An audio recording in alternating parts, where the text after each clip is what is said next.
Seperti kalimatnya Agustinus itu.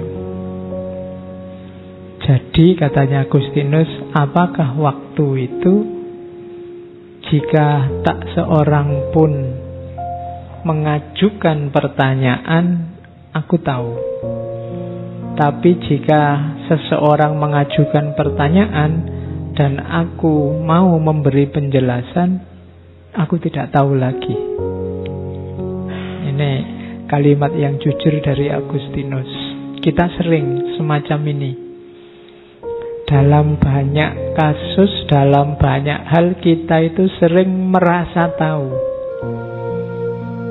Ketika tidak ada orang tanya, tapi begitu ditanya, disuruh jawab, kamu biasanya toleh-toleh terus. Kamu itu loh teriak-teriak anti khilafah. Khilafah itu apa toh? Kemarin seolah-olah sudah ngerti. Begitu ditanya, apa ya? Kamu rame anti demokrasi atau pro demokrasi. Demokrasi itu apa? Anti itu apa? Pro itu apa? Itu kamu mungkin ya bingung lagi. Seolah-olah kemarin sudah tahu, tapi begitu ditanya tidak tahu. Makanya kalau kalian belajar mantek, bab pertama kitab mantek itu takrif, definisi. Definisi itu melatih kepandaian kita mendefinisikan sesuatu, menjelaskan sesuatu. Nah, ini dialami oleh Agustinus. Begitu saya ngomong waktu kan kalian rasanya sudah tahu saja ya, semacam itulah Pak waktu. Bayanganmu mungkin jam, kalender, apalagi waktu Indonesia bagian Barat, WIB, WIT, kan cuma itu yang ada di pikiranmu kalau ngomong tentang waktu. Pagi, siang, sore, malam, udah ngomong waktu selalu begitu. Atau waktu makan, waktu tidur, waktu pacaran, waktu apel, itu bayanganmu hanya itu tentang waktu. Tapi begitu kamu ditanya waktu itu apa, Agustinus jawab, begitu ada yang tanya dan aku mau menjelaskan, macetlah penjelasannya. Seolah-olah aku tidak tahu lagi. Tugas filsafat yang paling dasar adalah clarifying konsep. Clarifying konsep itu memperjelas konsep sesuatu. Ini persis kayak definisi tadi. Kita sering ngomong, sering diskusi, bahkan sering debat dengan orang, tapi jangan-jangan kita tidak paham konsepnya, atau jangan-jangan konsepku dan konsepmu beda. Misalnya tentang khilafah tadi, yang sini ngomong khilafah bayangannya kayak dinasti, ada rajanya, sementara yang sana ngomong khilafah itu inni ja'ilun fil ardi khalifah. Makanya yang sana ngeyel, nggak boleh kita anti khilafah. Yang sini janganlah, nggak harus, itu istiadatnya manusia kok. Wong beda konsep. Jadi beda definisi. Maka clarifying konsep dulu. Ayo diperjelas konsep dulu. Oke. Nah, sama kayak waktu ini problem perennial juga. Ayo kita perjelas apa itu waktu. Tiba-tiba saya teringat Gibran di The Prophet, sang nabi itu. Dia juga bingung sama kayak Agustinus ketika ngomong tentang waktu. Di The Prophet itu kan ada satu bab ketika ada seorang ahli astronomi tanya, "Guru, bagaimanakah perihal waktu?" Dijawab oleh sang guru Al-Mustafa yang jadi tokohnya sang nabi, "Engkau ingin mengukur sang waktu yang tiada ukur dan tanpa ukuran." Kalimatnya panjang itu, cuma saya potong paragraf paling belakang. Dan bukankah sang waktu itu sebagaimana hakikat cinta, tiada mengenal batas ukuran serta tak dapat dibagi. Itu satu kalimat ini kan panjang. Waktu itu kayak cinta ya, ndak ada batas, ndak ada ukurannya.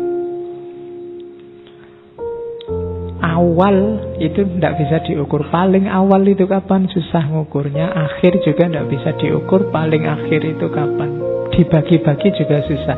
Waktu itu kan kayak kita jalan aja. Sekarang sudah 8:30, tadi jam 8. Kok ya dibagi-bagi dulu biar waktunya, biar nggak jalan dulu. Yang jalan yang ini aja, yang sini nggak usah jalan, nggak bisa. Sama kayak cinta. Cinta itu nggak ada batasnya. Kalian mau membatasi cinta, nggak bisa. Cinta yang beneran ya. Terus nggak bisa dibagi-bagi. Sudahlah, karena punya 4, yang sini 25%, 25%, 25%, itu kalau cintanya nggak bisa dibagi. Orang jatuh cinta itu ya utuh mesti. Nah kalau 4 Pak, ya berarti ini 100, 100, 100, 400%. Oke, ya.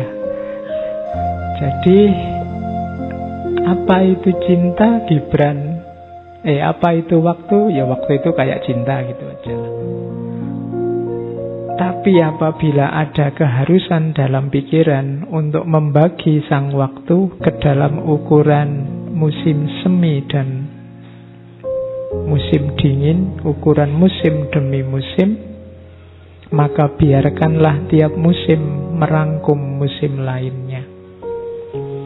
Jadi kalau harus dibagi-bagi, termasuk cinta tadi, lampauilah jumlahnya, buanglah kuantitasnya, jadikan satu. Serta biarkan masa kini selalu memeluk masa lampau dengan kenangan. Kapan-kapan kita bahas lagi ya cintanya Khalil Gibran. Cuma ini menunjukkan, menguatkan Agustinus tadi bahwa waktu itu tidak gampang untuk sekedar dijelaskan. Ada sosiolog ahli sejarah Islam, Malik bin Nabi. Beliau juga ingin menjelaskan waktu. Ini salah satu tokoh yang kapan-kapan kita harus bahas, karena dulu saya janjikan membahas Malik bin Nabi itu di filsafat sejarah. Cuma ada halangan jadi tidak terbahas. Katanya Malik bin Nabi, waktu adalah sungai yang mengalir ke seluruh penjuru sejak dahulu kala, melintasi pulau, kota, dan desa, membangkitkan semangat atau meninabobokan manusia. Ia diam 1000 bahasa, sampai-sampai manusia sering tidak menyadari kehadiran waktu dan melupakan nilainya. Walaupun segala sesuatu selain Tuhan tidak akan mampu melepaskan dirinya dari waktu. Itu Malik bin Nabi. Itu kalimat-kalimatnya menurut saya mudah dipahami ya. Kalimat-kalimat puitis. Jadi waktu, katanya Malik bin Nabi, itu dia mengalir meliputi segala sesuatu, bisa jadi sumber semangat, bisa jadi sumber kamu terlena. Kamu yang santai-santai menikmati waktu, tiba-tiba kaget, waduh, sudah waktunya ujian, waduh, sudah waktunya bayar lagi, waduh, sudah umurku sudah tua, waduh, sudah semester akhir. Nah, itu waktu jadi sumber yang meninabobokanmu. Tapi ada kalanya waktu itu jadi sumber semangat. Sama-sama ingat bahwa waduh, sudah semester akhir, terus kamu jadi semangat untuk menyelesaikan. Jadi dia punya dua kekuatan yang saling melengkapi, atau bisa juga dibaca saling kontradiksi. Tergantung kita.